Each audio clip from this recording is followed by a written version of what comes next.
Dans l'évangile de Jésus-Christ selon saint Jean. À l'occasion d'une fête juive, Jésus monta à Jérusalem. Or, à Jérusalem, près de la porte des brebis, il existe une piscine qu'on appelle en hébreu Betzata. Elle a 5 colonnades sous lesquelles était couchée une foule de malades, aveugles, boiteux et impotents. Il y avait là un homme qui était malade depuis 38 ans. Jésus, le voyant couché là et apprenant qu'il était dans cet état depuis longtemps, lui dit « Veux-tu être guéri ?» Le malade lui répondit « Seigneur, je n'ai personne pour me plonger dans la piscine au moment où l'eau bouillonne et pendant que j'y vais, un autre descend avec moi. » Jésus lui dit « Lève-toi, prends ton brancard et marche. » Et aussitôt, l'homme fut guéri. Il prit son brancard, il marchait. Mais ce jour-là était un jour de sabbat.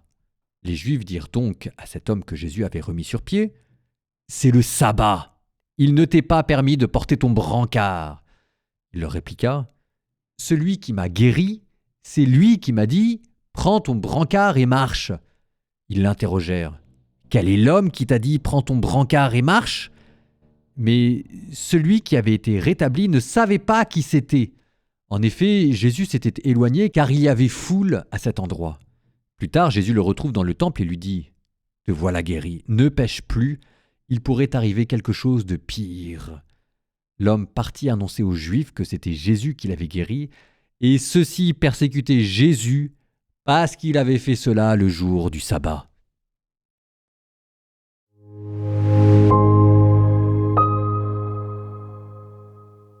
Moi, je suis désolé, mais alors cet évangile, voilà, j'y arrive pas. Enfin, cet évangile-ci, j'y arrive très bien, mais cette personne...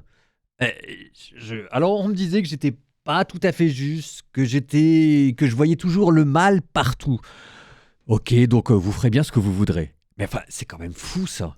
Je veux dire, Jésus guérit cette personne, et en fait, si vous regardez bien, le premier geste que fait cette personne, c'est d'aller le dénoncer aux pharisiens. Et en plus, il le fait 2 fois. Hein. La première fois, on lui dit « Mais qui t'a guéri parce que c'est le jour du sabbat ?» L'autre, il répond « Je sais pas. » Et ensuite, il voit Jésus, et là, il retourne voir les pharisiens pour dire « En fait, c'est vraiment Jésus qui m'a guéri. » Donc, c'est vraiment, mais c'est même pas, il n'y a même pas de circonstances atténuantes, quoi. C'est même pas victime consentante, c'est qu'il y va de son plein gré et quasiment la fleur au fusil et la joie au cœur, quoi. Il dénonce Jésus. Et pour lui, c'est une manière d'avoir et le beurre et l'argent du beurre, c'est-à-dire que non seulement il est guéri maintenant, mais en plus, en se mettant bien avec les pharisiens, il va pouvoir être pleinement réintégré dans la société. Il dit, bah oui, parce que regardez l'aveugle-né. L'aveugle-né, c'était celui qu'on a vu dimanche dernier. Lui, il se fait guérir, mais il dit, bah non, moi je dirais pas de mal de Jésus. Bah, la conclusion, c'est qu'il se fait rejeter par tout le monde. Bah lui, il se fait guérir par Jésus, et puis il accepte d'en dire du mal. Et bah tout va bien pour lui. Jackpot. Alors, maintenant, est-ce que c'est moi qui vois le mal partout ou est-ce que c'est vraiment ce qui s'est passé? Je suis désolé, mais ah, les gens méchants, ça existe.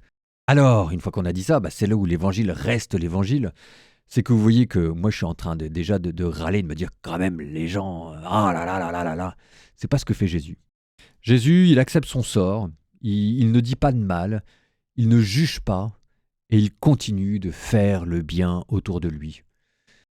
Pourquoi est-ce que nous serions méchants et amers? Parce que les gens autour de nous sont méchants et amers.